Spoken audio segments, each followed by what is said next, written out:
information. Can you guys see that? Am I sharing? Is that good? Okay. Yep, you're good. So if you haven't already, will you say hello in the chat? So just write your name and where you're signing in from.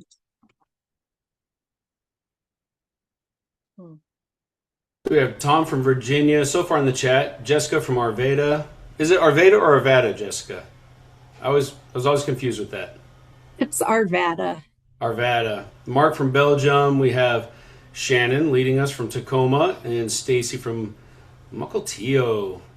Susan is on from Medford, Massachusetts, and Jason from Rochester. Deborah from Ontario. Lori from Livonia. Liz, hello, Oh, hi, Liz. From Australia. Wonderful to see you here. So great, a great showing. Okay, I want to go to the next one. There we go. So just a reminder, we want you to think of this as like we're just gathered around the fire, MacKinnon's from all over, and we're just sharing some tips, stories, and resources. We're going to have it's sort of a two-part. The first part is just traveling in Scotland in general. Like what should you expect if you go to Scotland? And then the second part is how to see MacKinnon specific sites while you're there. And again, please ask questions at any time.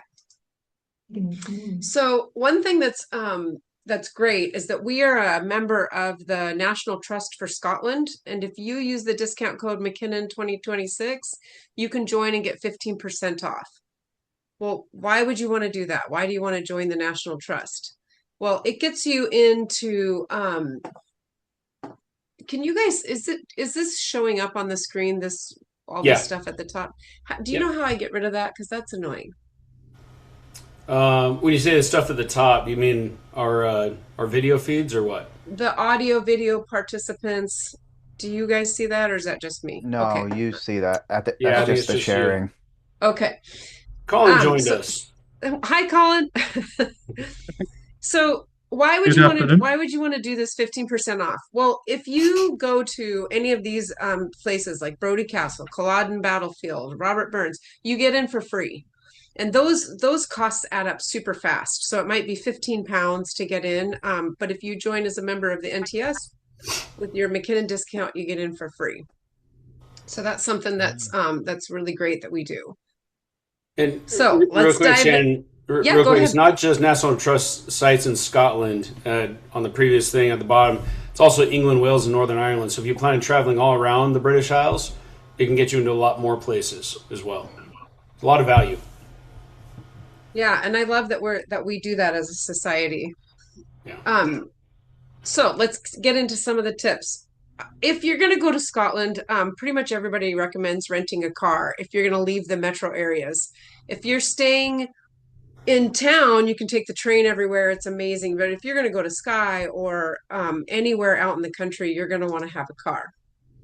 And so here are some of the tips that our members sent to us. Things are inconvenient or inaccessible. And as far as learning how to drive on the left, Larry has faith in you. He says you'll get used to it if you just adopt the attitude that you're going to stay in the roundabout until you've identified the right exit. Steve, any thoughts on that? Yeah, I can say my first trip to Scotland, it was when I rented a car. The first 15 or 20 minutes was very disorienting, but I only ran over one curb. I remember that. But I found that once I got used to it, it became very much second nature. But the only tip I give is get an automatic, not a manual. You can still get manuals over there, and that just adds another layer of complexity that you really don't need. You need to focus on the road. Yeah, those roads can be really narrow. Yeah. So this was some good advice that if you're used to I'd like in the add, United, yeah, go ahead. I'd maybe add one other thing is don't hire an electric car because you'll find electric car charging points are far away from each other. That's a The great tip. car companies are very keen to give you an electric, especially if you're after an automatic, because most UK people don't want to hire them. Oh, Yeah, good. That's a good point. that's a great tip. So, some of our members also mentioned that, like, if you're used to the United States with our highway systems, when you look at a map of Scotland, you think, oh, it's going to take me 2 hours to get from here to from A to B, and that is never true. So the things always take a little longer. And then one thing we learned is that depending on the visa, the credit card that you use to rent your car, a lot of times you have insurance already. So we kind of got nabbed at the airport and got sucked into getting extra insurance that we really didn't need. So it costs a lot of money. So it's worth calling your credit card company and saying, hey, am I covered if I'm driving in Scotland? That's a worthy phone call. Any questions or comments? I would have one more comment that just came to me. I guess it might just be the way my brain works, but when I drive over there, because I'm so used to driving on the right-hand side of the road, when I'm on the left-hand side, my brain tries to correct the car so I veer towards towards the center line, and it helps to focus on the left-hand line on the road and try to, just focus on staying towards that left-hand side so you don't accidentally just drift into oncoming traffic. It's a little tricky. Takes a bit to get used to, but once you get used to it, it's fine. And especially on the roundabout. Yes. Yes. Yeah, Yes. very, very much so, Jean-Luc. Thank Yes. you. Yes. And the best is maybe to have an automatic car, and so you can mention on the road and not Yes. on the gears. Yeah. Yes. And Tyler and Laura got a flat tire 40 kilometers from civilization. So they say you should always have an extra tire. And my cousins and I, we would always like say out loud, left, left, left, so that we were making sure that to drive correctly. And then for the You can roundabouts, write a paper on your on the front of your car and Yeah. drive on the left. Another thing to know, rental cars or cars for hire over in specifically Scotland, I don't know anywhere else, they do not come with spare tires. So if you do get a flat, you will have to call for a tow to take you to the nearest shop to get the tire replaced. I know that from personal experience. I was going to say, Steve, you know that from personal. Oh yeah. Yeah, that was pretty brutal. so that happened to you too? Oh yeah. Oh Yep. no. We didn't get back to the house until I think 11 o'clock that night or something like that. Yeah. It took about 8 or 9 hours to get our tire fixed and the tow my and everything. gosh. Yeah. So just be cognizant of that. Be very careful. The roads, especially in the Highlands, are very bad. The potholes are very bad. And so just be careful. Just take very great care and don't speed. A lot of people speed. The locals specifically, they grow up on the roads. They know the roads. They're comfortable. But just take your time. Get from point A to point B. If somebody's coming up behind you, the nearest lay-by, just get over, let them pass, and continue on your way. Another tip on the hills, you have single track roads, so be cautious.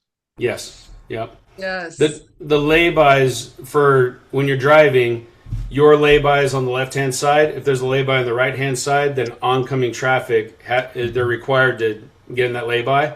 So just pay attention. If the car's coming and a lay-by is on your left, and a lay-by is just a little pull-out. That's what they call a pull-out. Just pull out. Let the car go by, and then, like I said, continue on your way. Once you get used to it, it's second nature. It's just the getting used to it that takes a little bit of time. I would say Anybody else two things. Yeah. No, I'd say two things there about the tires.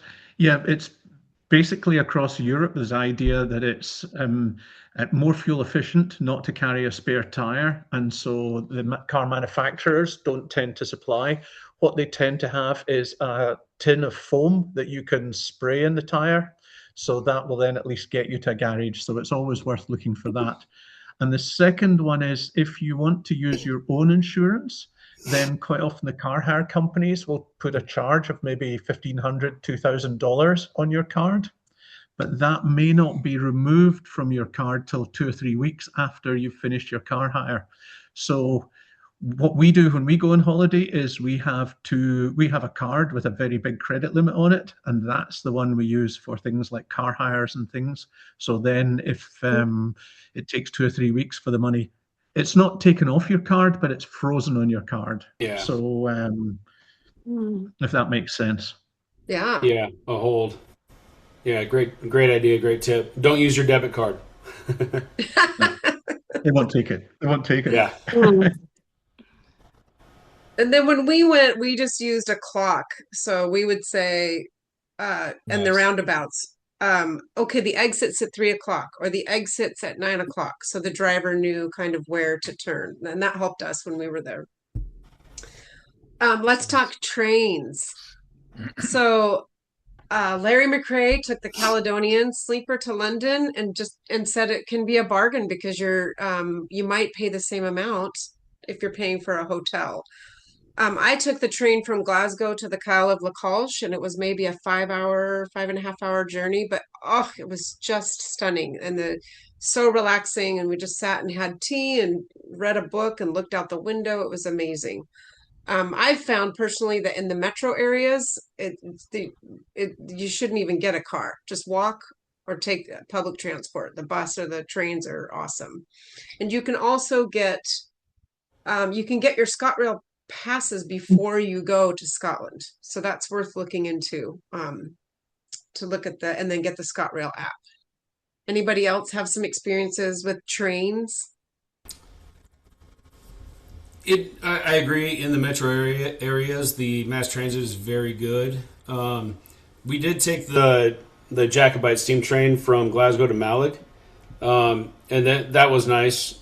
Don't bother buying the Harry Potter drinks. They're very expensive and not very good.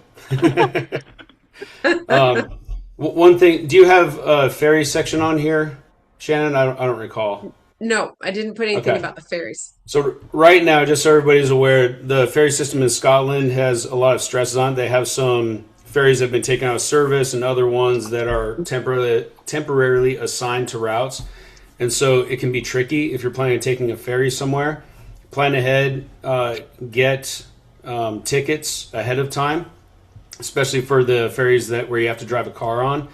And be careful on the Malig to Armadale route because that one they had to put another ferry in place, and it's a very small one. I think it only holds 30 cars or something like that. So that's temporary. It's only from what I read, like a month or 2 months or something like that. But just be aware, the ferry system is under a lot of stress right now. I'm sure Colin can talk more about that. Yeah, I was going to say we were up in Skye a few years ago, and the ferry from Armadale back to Malig was showing on the web page as full. But what they tend to do is leave one or two spaces on the ferry for the ambulance or anything at the very last, or police at the very last minute. So we went to the pier at midday and said, "So it was busy. My name's Colin MacKinnon. So it was busy on the ferries this afternoon.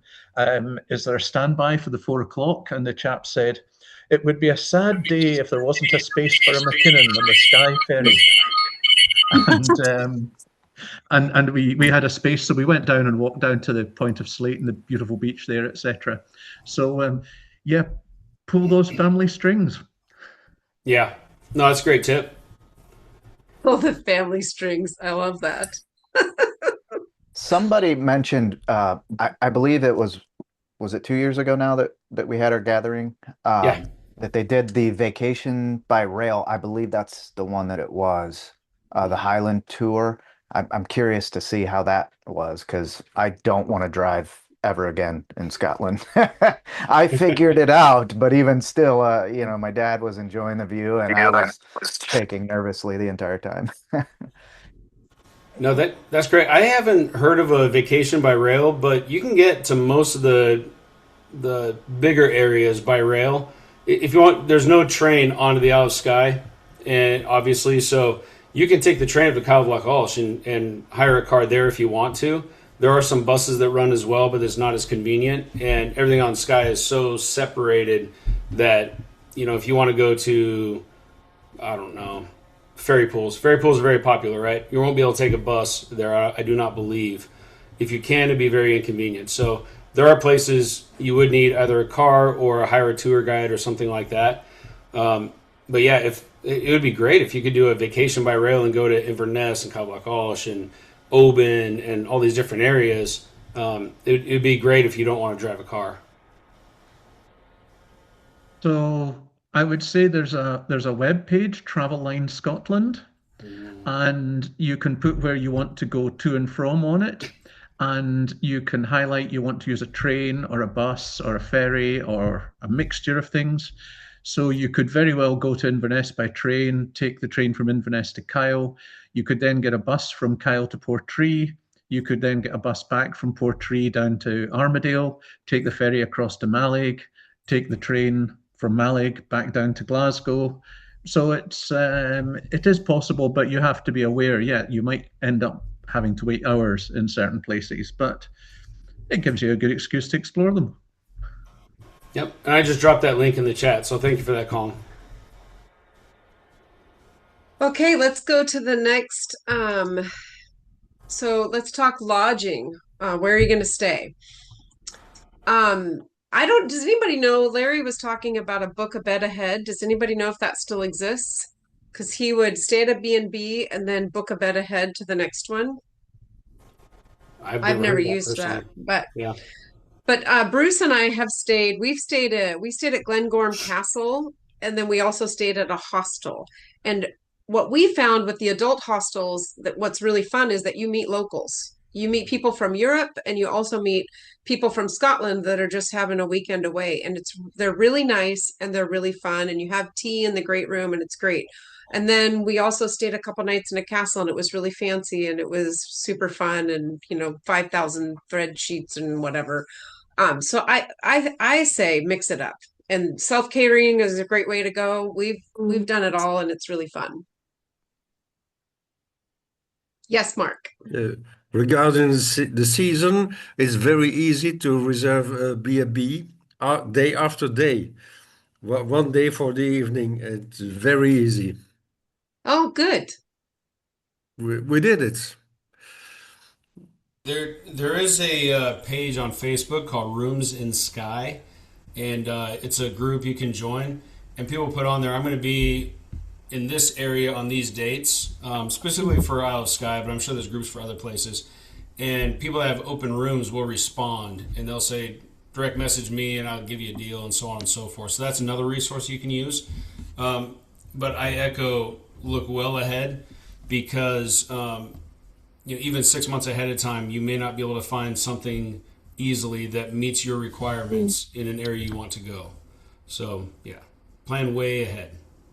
Will you put that link, Stephen, that we put that link in the chat? And then let's add both of these to the Google Doc too, so that people have access to that. Sounds good. So any other thoughts about lodging or where to stay or how to book? Visit Scotland is a great resource. They have a ton of links that are good to look at. And Can I just suggest, so sorry, when I was in Skye last year and hoping to get back there in a couple of months, depending on flights from Australia, I really love staying in the Flora MacDonald guest house so that's in Sleat. I think I'm saying that right. That was a fantastic place. So, even if you can't get into other places, yes, that's South Skye, but it was a fantastic base to stay. And if you want to go to Armadale Castle and access things there too, it was just really a great place to stay. Oh, fantastic. Love a good recommendation. Okay, let's go to the next. Let's talk about clothing. Oh, Scotland. So I don't know if you've heard Billy Connolly. I hate all those weathermen who tell you that rain is bad weather. There's no such thing as bad weather, just the wrong clothing. So get yourself a sexy raincoat and live a little. I think this is true. So our members that got back to us talked about the wet, chilly weather. Larry thinks in the summer you don't need anything heavy. I personally have had different experiences with that. I think you kind of have to be, if you're going to go do any hiking, you really should have everything. Pack warm, Alice says. The coldest I've ever been in my life was in Scotland in August. And Tyler and Laura say be sure to bring a rain jacket. And then a lot of our members talked about the midges. So if you've not experienced midges, there's these teeny tiny bugs and they're awful. So wind is your friend. If you get swarmed, walk quickly and find a breeze. Anybody have anything to share or questions about the midges or clothing while traveling in Scotland? And then Lori is asking, I haven't been to Scotland. Is there a best time of year to visit? So any opinions on that? Yep, I'm typing right now. And what I'm typing in the chat is essentially what I've been told by my close friends up there is that early mid-May is the best. My personal experience is in line with that. I've traveled in all 4 seasons, and usually the summer is the rainiest. And when we were there for the gathering, right before the gathering, we were on Skye. It was early June, and it was in the 40s Fahrenheit, and we had beanies. It was driving rain. It was crazy. And I've been there in May when it's 70 degrees and sunny and beautiful. So I traveled there in the winter, and a lot of the sites that you want to see are shut down. Yeah. I don't know if that's still true, but we couldn't get into things. My experience in January and February, up in Aviemore specifically, because it's a ski town, everything was open and it was great. But yeah, you get out to the Isle of Skye or some of those other places, and in my experience, there are a lot of things that are closed, especially if you want to see like privately owned castles. Blair Castle might not be open certain times of year, so that goes along with the planning ahead. You go to the websites, and they all have the seasons that they're closed, or if they are open, it's usually only for a few days. So just plan ahead to make sure you have the best experience you can. Susan has a question. Oh, yes. I was just going to provide 2 cents on clothing. I decided that Princess Kate knows what she's doing because she's always running around the countryside. And so I decided to buy her Barber coat, and I bought the exact brand of hiking boots that she uses. And I have to tell you that my coat and my boots were perfect for the entire trip. So it was freezing and cold, and it was still difficult to be in the rain, but those 2 items were just right. So That's great. Perfect. Jessica wants to know what kind of repellent is best for the midges. I have no idea. Colin, do you know? I don't know. So one is just trying to avoid being there when they're around, which Most tends effective. to be in the evening when it gets calm down by the shore or by any area of dampness. There's the door-to-door cosmetic company Avon. I think remember. They have a thing called Skin So Soft, which is apparently meant to be a great repellent for midges. Personally, I just use Jungle Strength Fly Killer and basically fill the bath with it and dip myself in it. Yeah. When we were there, I was actually watching a football match with Slayton Strath, and the midges were so bad. There were some people that had like the head netting, like you would see on Safari or something. Other than that, we all were using, I can't remember what it's called, not Midge Away, but it was something like that. It's a local, or what they sell locally. We also had Skin So Soft and the Badger lemon oil and whatever, and it seemed to be an attractant. They were horrible. They were all over our faces, and I have a picture of DL with midges all over his back, like just a coating of them. So, yeah, I agree with Colin. Just try to be out and about when they are not. I think it's above 5 or 10 mile per hour breeze, they tend not to, they get blown away, so they don't tend to come out of the ground. It's when it gets calm, when the wind is calm, that they swarm. So there's a question from Kelly. Oh, sorry, go ahead. I was going to say one other thing is you might want to take an antihistamine because, of course, the biggest thing is the itchy reaction to the bites. So if you take like a hay fever tablet, then that helps reduce the irritation. Great tip. So Kelly has a question. If visiting both Ireland and Scotland, is it best to fly between the 2 or ferry and getting a car in each country? So I've done the ferry and I've also flown. And Bruce and I booked a Ryanair flight and we got hammered for our luggage. Yeah. So we got this super cheap flight. We're like, this is amazing. It's great. No, no, that's a lie. They cost us like, I don't even remember, 200 pounds or something crazy.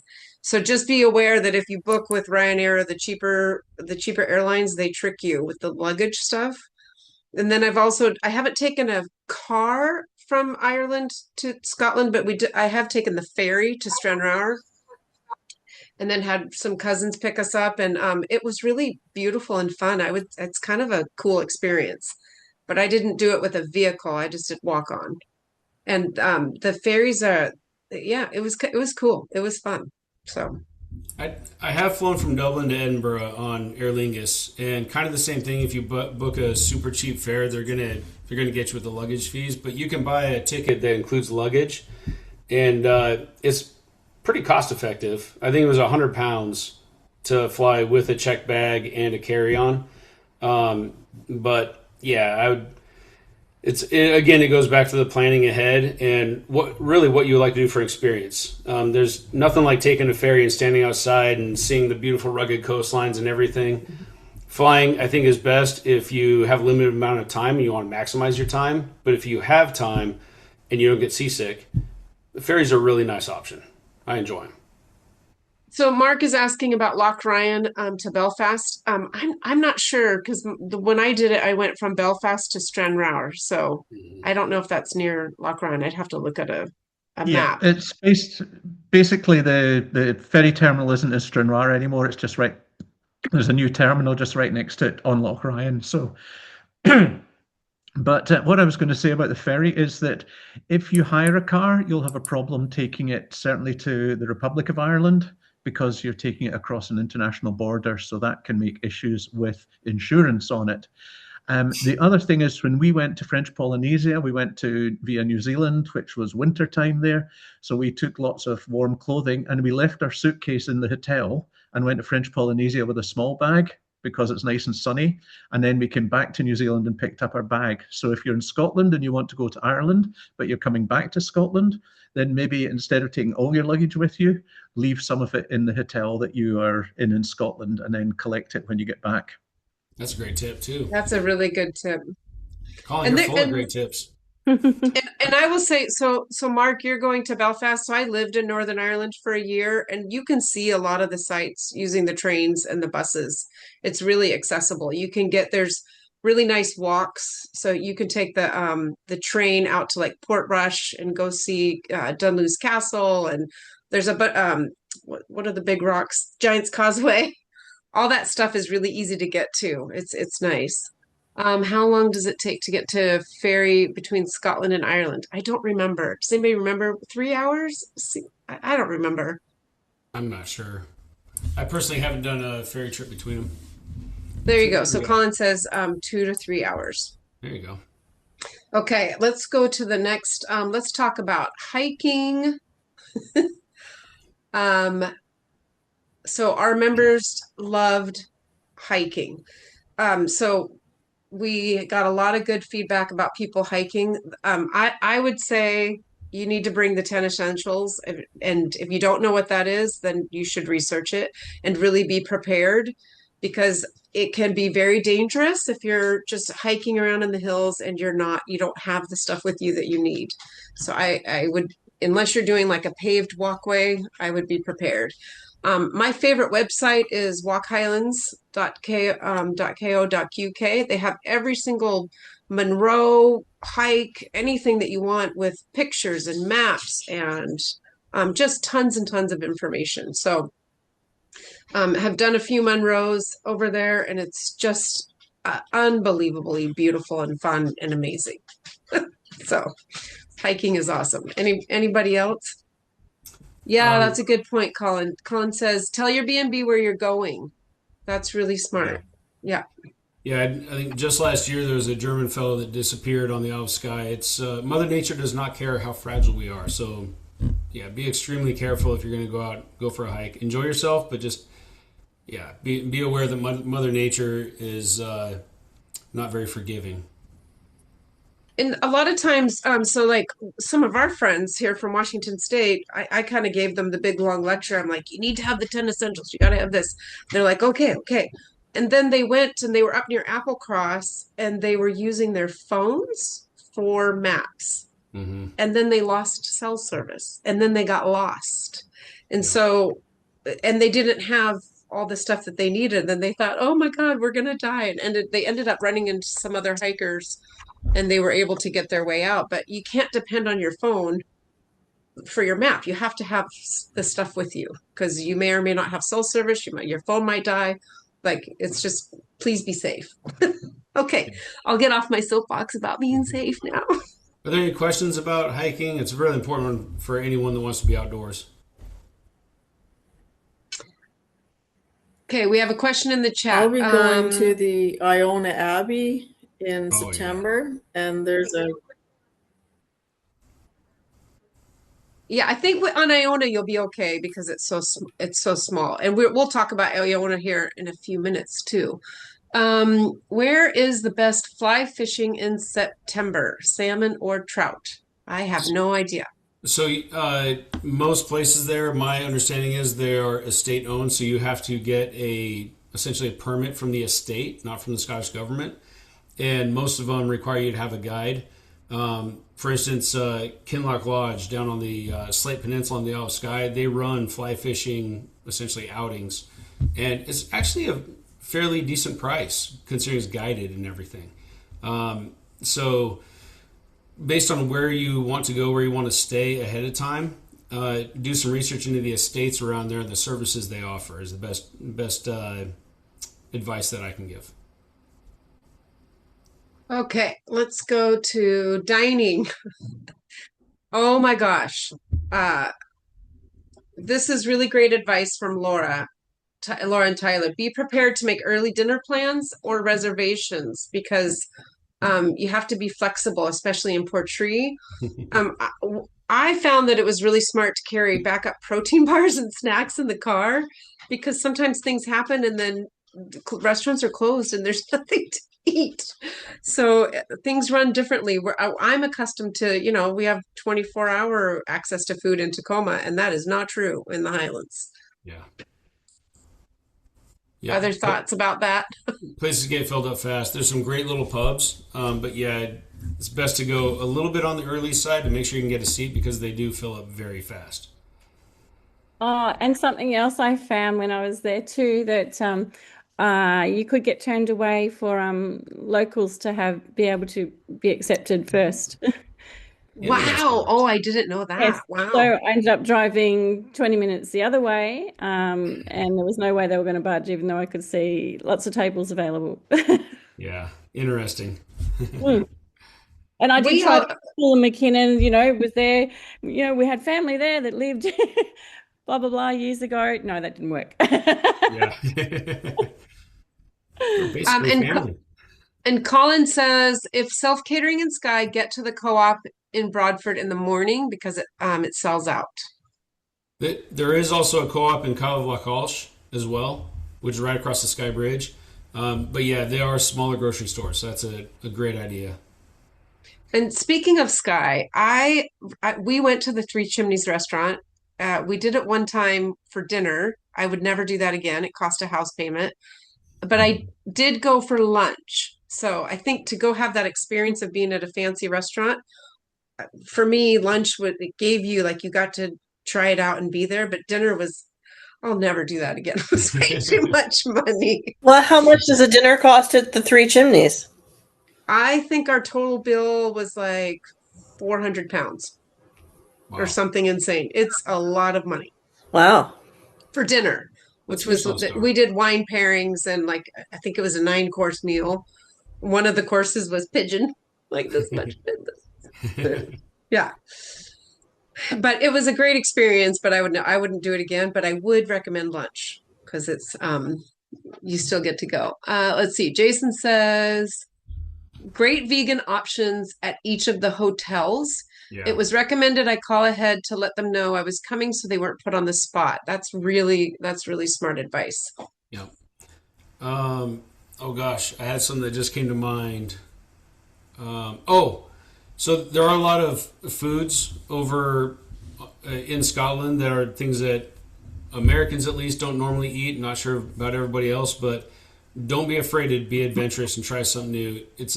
You might be surprised how delicious the food is if you just give it a chance. Yeah, I tried pigeon. Yeah. I, some people are afraid of things like haggis and black pudding. I think it's delicious. And without these experiences, I probably never would have tried it.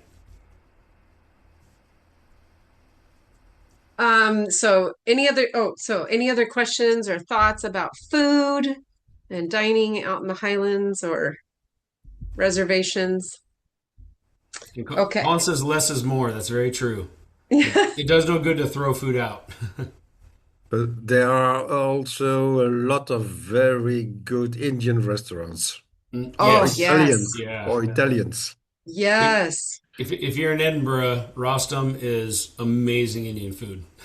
Absolutely. Delicious. So this volunteer tourism is something that looks really interesting to me. I've never done this, but Alice sent us this information about worldwide opportunities on organic farms.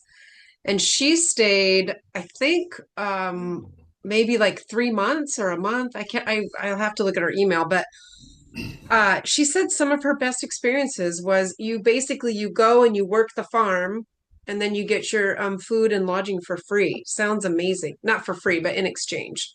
That is amazing. I'd never heard of that. That's a great tip.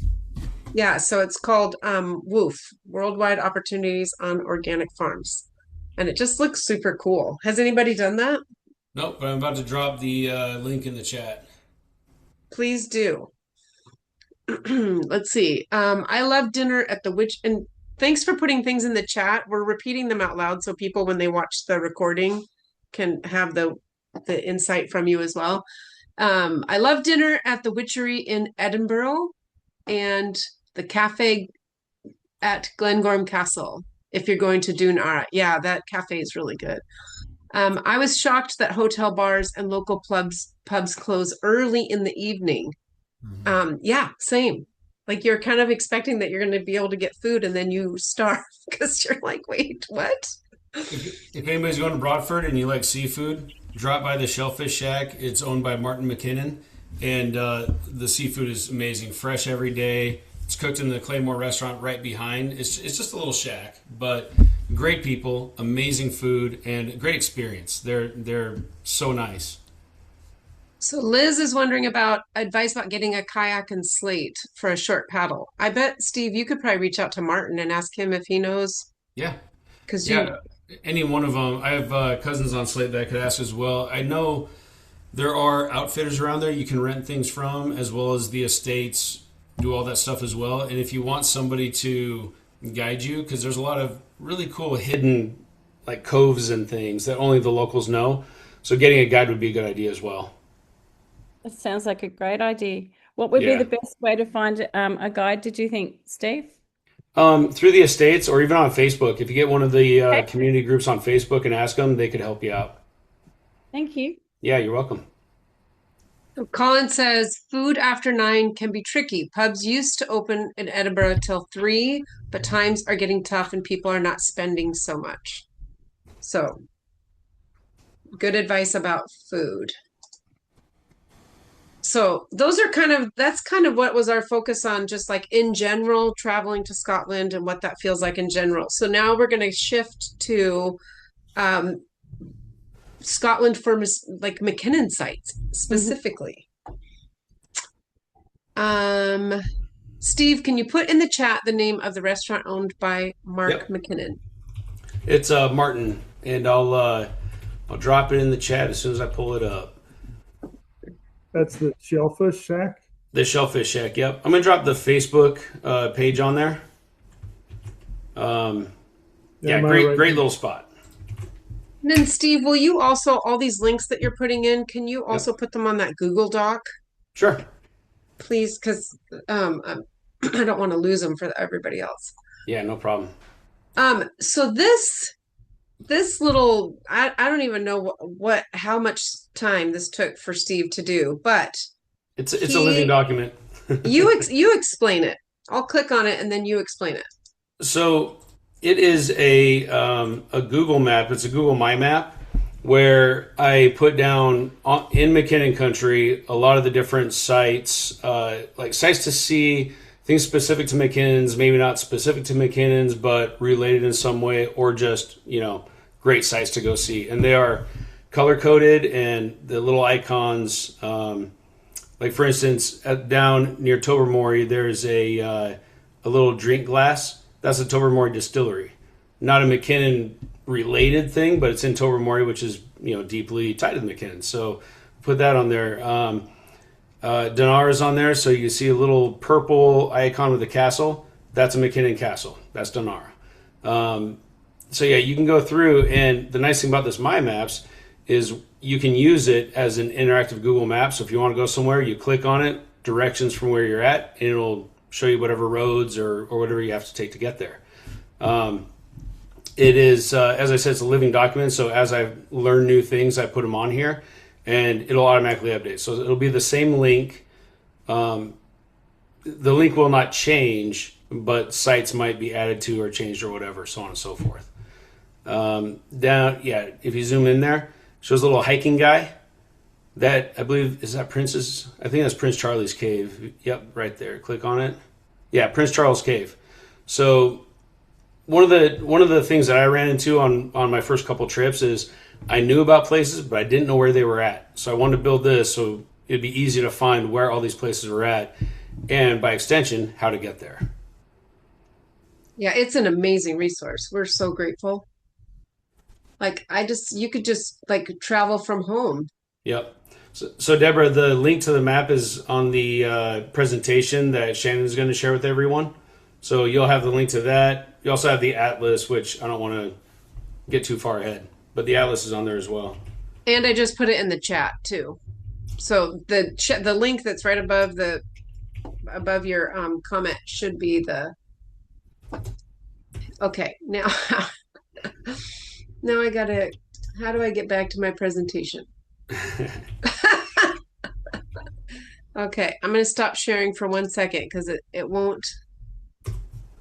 Okay, there we go. So that's a super cool resource. That's just amazing. And then here's the next super cool one. Will you explain this? Hold on a second. Let me get back there. Yep.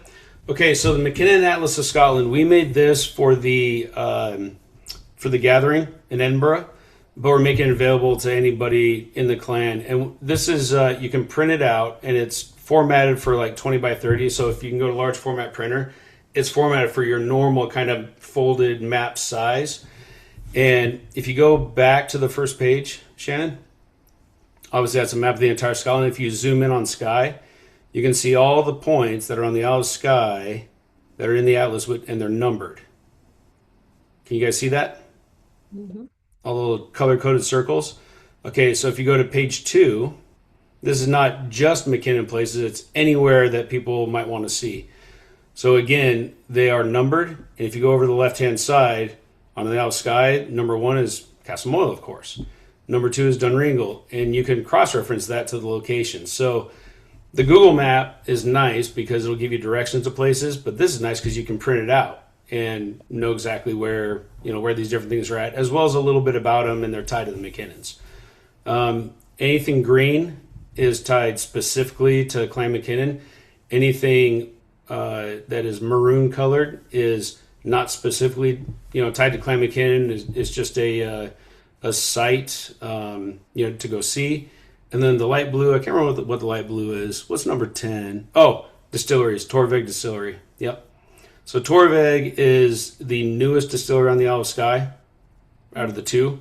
Number 11 is Talisker, which is one of the most well-known distilleries in Scotland, and so on and so forth. So yeah, it's just another resource to help you plan your trips over to the old country. And then I just put that in the chat as well. So just an incredible resource for us. This is another one that I found. I forget how, but Trove.Scot. Basically, has everything in Scotland. So if you want to look something up, you can search by a keyword or a map.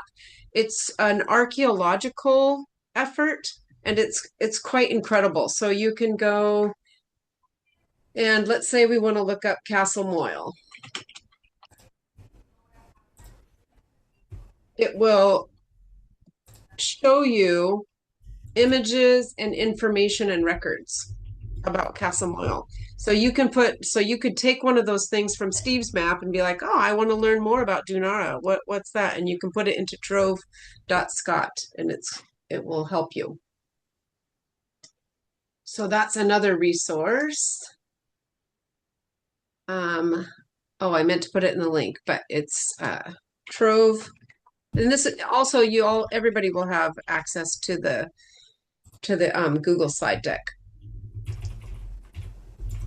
So let's talk about some of the places that you should not miss if you're a MacKinnon. Top of the list, Castle Moyle. And let's watch a quick video from our chairman. Let's see, Liz. Sorry. What's the thing? Squirrel. Liz says, allow extra time. For example, Misty Isles cruise due to the weather might be too windy one day and canceled. I was really looking forward to going on the boat, but even a week on Sky in October we could sail. I hope to go next time. Also had to cancel going to the Isle of Lewis due to a storm. So that's good to keep in mind, the flexibility. So let's watch a little video. And you guys tell me if you can hear hopefully I did the volume correct so you can hear it. Fingers crossed.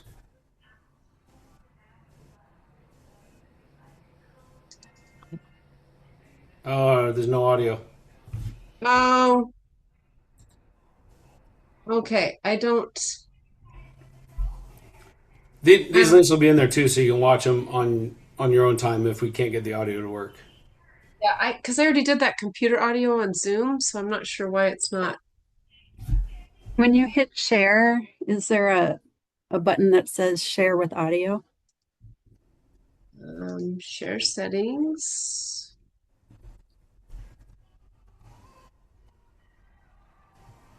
I don't know.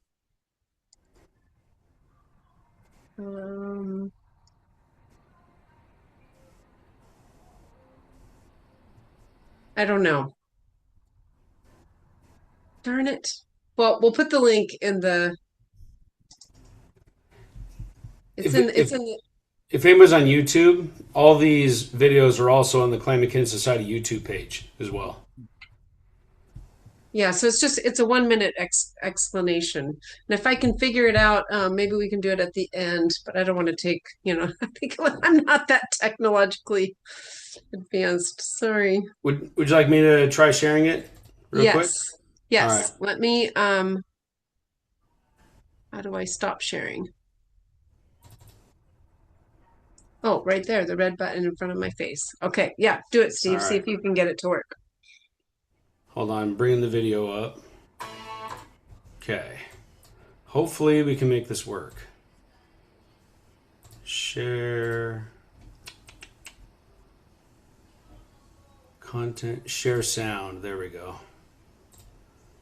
All right. You guys hear it? Yes. Cashel Mell is undoubtedly Clan MacKinnon's most famous landmark. Known to history of Dunachan, Cashel Mell has gone by several names through the centuries, including MacKinnon's Castle and maybe even Kilcastle, before gaining its current name in the early 1800s. Radiocarbon dating confirmed the present ruins date from the middle of the 15th century, but the castle may have replaced an earlier fort. A clue lies in its historical name, Dunachan or Hacken's Fort. The castle is believed to be a 3-story tower house typical of Scotland.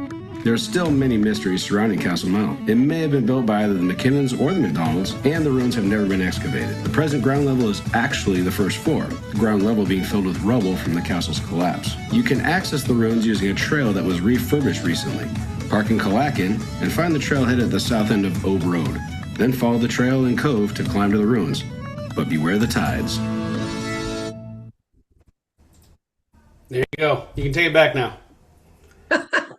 Okay, and then we're going to do that again when the next one comes up because I have like 3 more.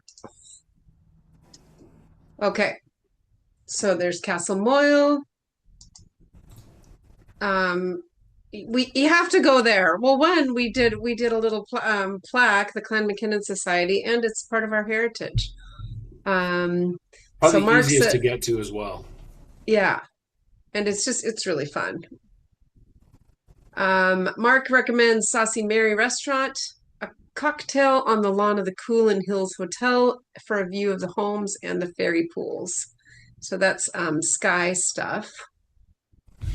Also on Sky, you can go to Dunringill, and I'm going to stop sharing. It's all you, Steve. Hold on a sec. Automatically started playing. Dunringill is a little harder to get to than Castle Moyle. So real quick, if nobody's ever been to Dunringill, you can park at the Kilmarie Cemetery. There's limited parking there, but if you can find a spot. I found the easiest way is to cross the Kilmarie River and walk along the shore. It is rocky, but taking the trail, it's very boggy and not the best trail. You can lose it in spots. It's much easier to walk along the shore in my experience.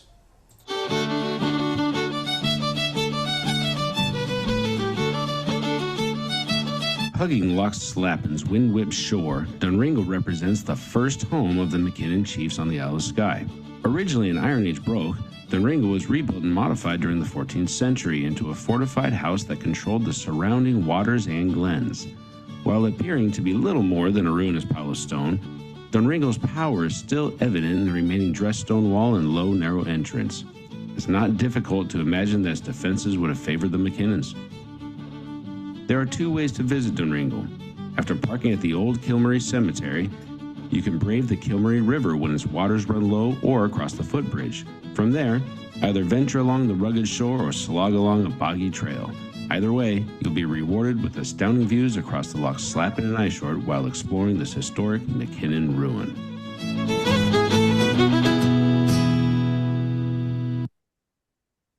There you go.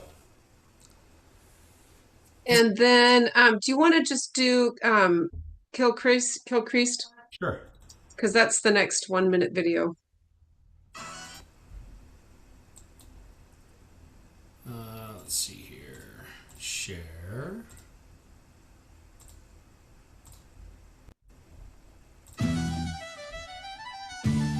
Nestled under the watchful gaze of Beinn na Cailleach, Kilcreast was built in the 15th century to replace the original parish church that was built at Ashik.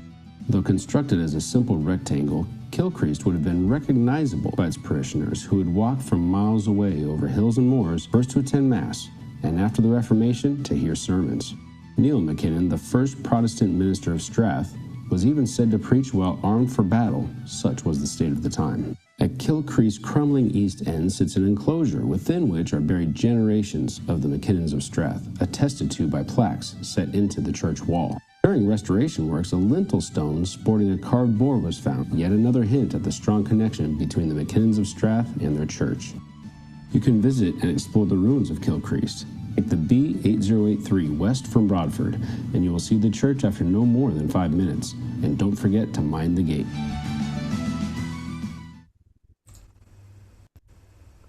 So Lori has a question. How long should I plan on being in Scotland to see most highlights? And Colin answered, a lifetime.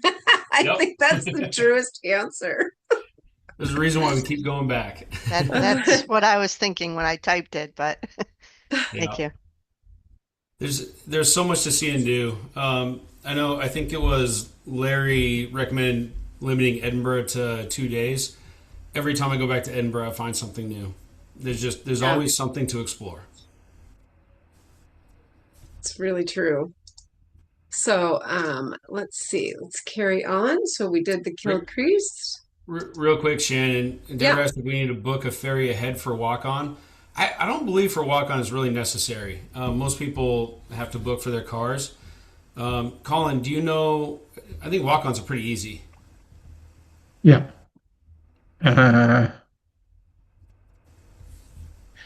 Yeah, walk-ons are no problem. There's plenty of space for foot passengers. as they call them. It's just for the cars. Part of the reason is that they reduced all the fares in the ferry to be the equivalent of what it would cost you in fuel to drive the same distance, which then led, of course, to more demand. But it takes a long time to commission and build a ferry.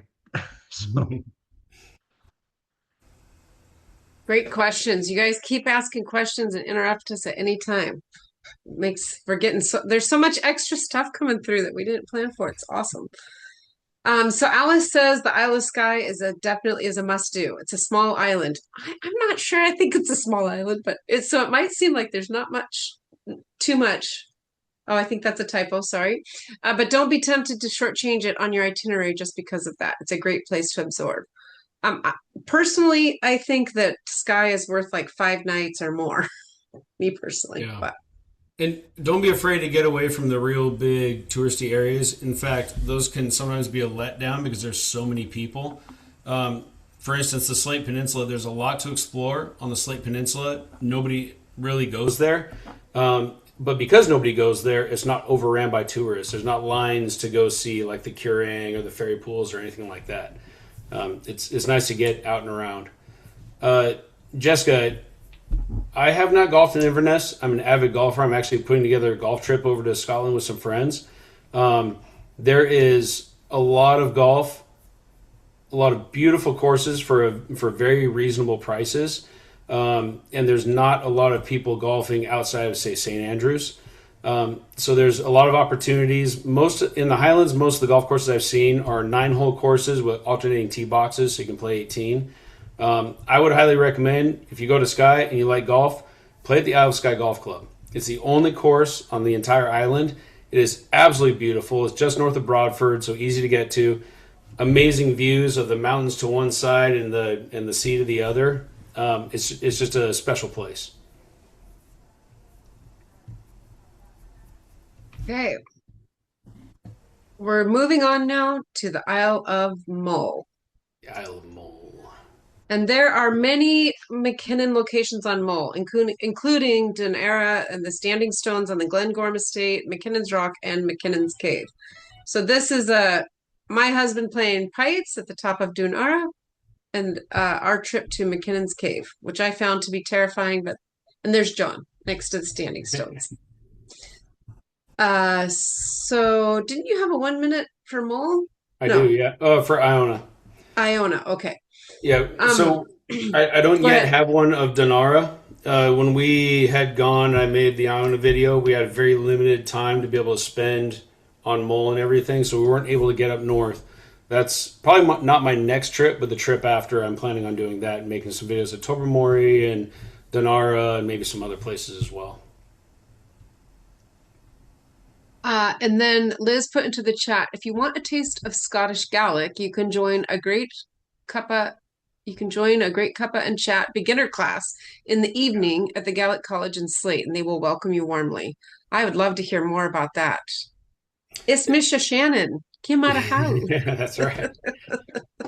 Liz, Shannon, do we have a few minutes for Liz to talk about that? Because I don't think very many people know about Salmore. Sure, yeah. Let's put a pause on Iona and see if Liz would be willing to share. So what was the question, Steve? The beginner class at Salmore Ostig and your experience with it? In Ostig, I found out one of my ancestors used to work on the farm there. So that was just by chance when I went to have a look. Now I'm trying to think of that location. Is it Chang? I think it is actually. Yeah. On Slate. And absolutely you can go and visit the college anytime. They've got a great cafe there too, but they had a couple of nights a week, some classes where cuppa and chat go along, have a piece of cake, whatever, and you can just listen, or you can attempt to join in the class. But they very, very warmly welcome anyone to join. It might be their full-time students that live or study there, but really welcome people to join, just to come along. But it's definitely worth popping in. I think there's other places, of course, that you can go to, but that college is fantastic to walk around, to go and immerse yourself in. I hadn't actually heard Scottish Gaelic spoken properly before, and the language of my ancestors, and just being there. And I went to try and write down words and things, and the teacher just said, just don't try and learn, just sit and listen, and just immerse yourself in the sound. Now I've started to learn it online. There's a great teacher from Inverness. Montaigne. Yeah, it's very special to be able to experience that kind of thing, especially with a language like Gaelic, which is considered a dying language, but on the Slate Peninsula, it's actually very much alive because of the Gaelic College, and it's, like I said, it's pretty special. If you're lucky, there's a pub down near Camas Cross, and in this pub, if you're lucky, you can hear people speak Gaelic, which is pretty cool in the wild, as they say. I found that too, Steve, and even in just some of the shops around on Sleep too. I thought, yeah, just in everyday conversation, you're hearing that. Yep, it's very special. Jessica, so Jessica asked if the Owl Sky Golf Course has rental clubs. Yes, they do, and they're very bad. I had 2 drivers. I had 2 7-irons, one of which was a junior, but just out having fun, so it doesn't matter. I just copied a couple sentences from the website. Perfect. Thanks, Mark. Yeah, it's a beautiful place. I can't speak enough about it. I love it. So thank you, Liz, for sharing your experience at Saul Morrowstig. All right, are we going back to Iona? Let's go back to Iona. So do you want to do your 1-minute video? Sure. Okay.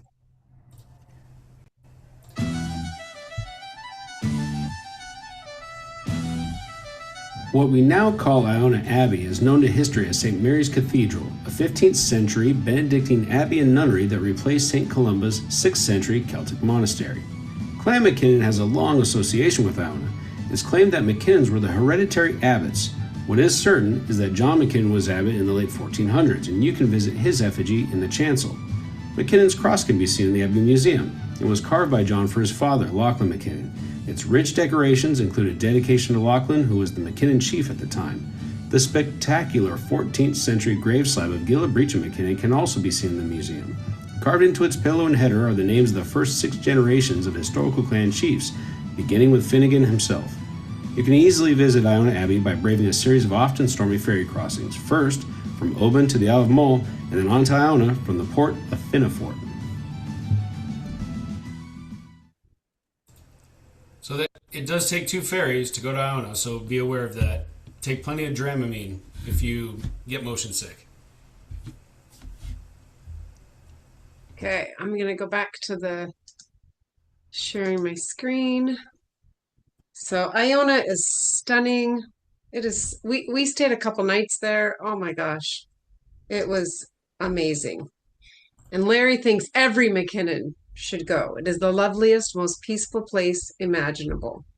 And so this is Bruce playing next to John MacKinnon. We asked permission, and he was able to play in the cathedral. It was incredible. And this is St. Columba's Bay, where the famous greenstones are.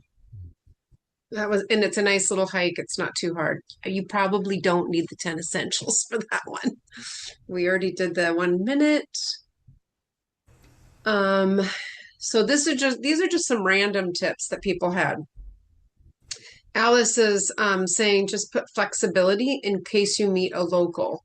I think that's really true. Bruce and I have had some magical experiences just by being open to making new friends in the pub or whatever. And like Carl Johangen, they were over there and they went to church and got invited to have lunch with some people because they went to church and ended up meeting some people. One of my things that I like to do is, I don't know if you guys know what Trader Joe's is, but here in Tacoma, they have these little shopping bags and they have pictures of Tacoma, the Narrows Bridge, and it says Tacoma on it. They're less than $5. I usually buy 5 to 10, throw them in my suitcase. And then if, we get along really well with a B&B owner or whatever, I'll just give them one. And they're like, oh, this is so great. And I know I like to have unique things from Scotland, not the tourist junk, but actual things you can use. To me, that's more meaningful. And so I've had a lot of fun with just a silly little shopping bag from Tacoma. And then I did not know that this happened, but Susan wrote that if you go as a single tour, your booked hotel may cancel.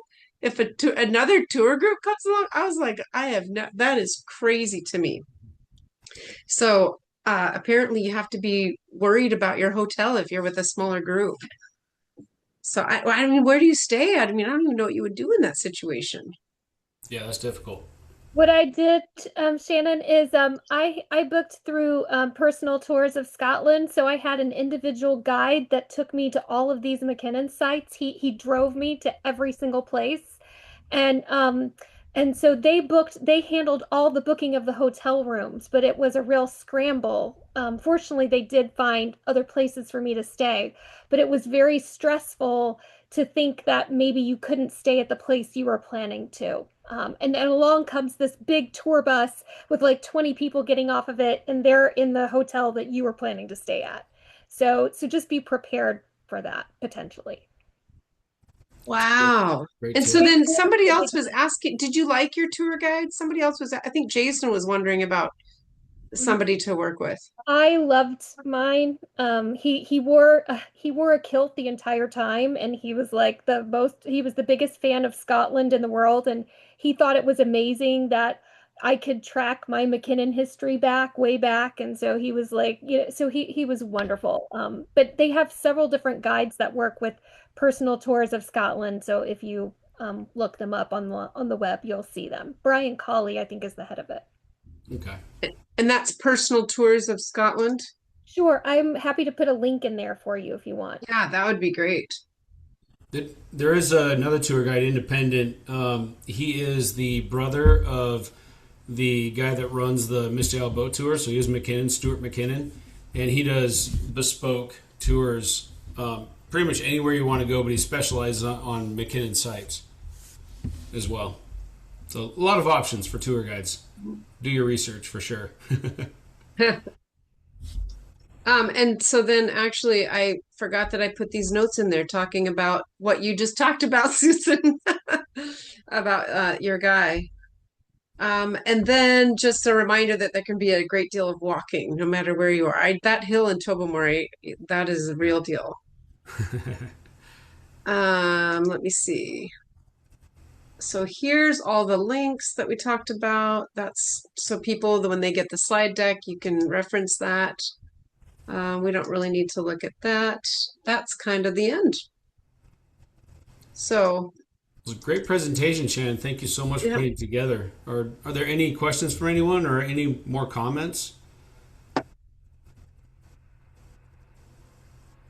I just love all the group. Everybody brought their stories and shared. I just love that.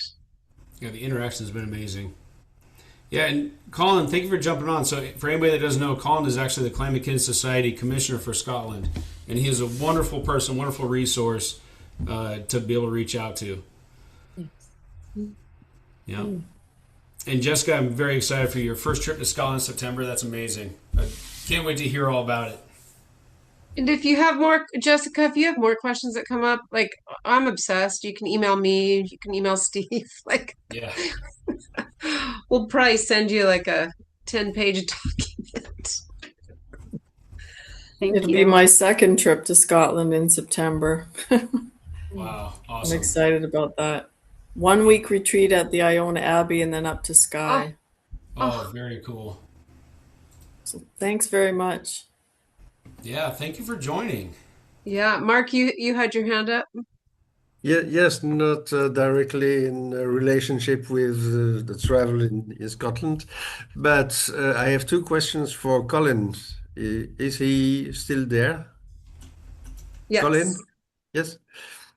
Colin, have you heard about a large clown parade in Edinburgh that is set to take place on May 9th on the Royal Mail and organized by Clan MacKinnon? I haven't heard of it. No, that's a first. Give me something to look up. My question was, would you participate? Well, if I hear something more, I get in touch with you. Pop something over. I'm in Scotland in May. I'm in Spain next month for 8 or 9 days, and then away in June, but for a little bit at the end. But I should be around. Um, if I think right, it might be a weekend, which tends to be our busiest time at work here. But yeah, I'll have a look into it. Yeah, be great. I say, well, when if I hear something more. And the second question was, a small group of our members are planning to visit Scotland and Skye in particular in late May, early June 2027. It would be lovely if you could meet them. Yeah. At least for a dinner, for example. Would that be possible? Absolutely. Yes. Yeah. Great. May I give your address to the organizer? Absolutely. Fine. Thank you so much. Awesome. It's my pleasure. Well, thank you, everybody. It's been a wonderful wonderful presentation. I personally, hopefully I speak for Shannon. I really appreciate all the interaction and the input and the questions. It makes it a very a lot of fun to put on a presentation like that. Thank you to you. Yeah, we're having fun, and our next one will be in 2 months. And I think Andrew MacKinnon is our next presenter to talk about heraldry and being an armiger and things along those natures, that nature. Thank you. Awesome. Okay. All right. Goodbye, Well, thank you, everyone. everybody. Thank Yeah, it was you. wonderful seeing you all. Bye-bye. Thanks, everybody. Bye. Cheery and Drasta. Bye.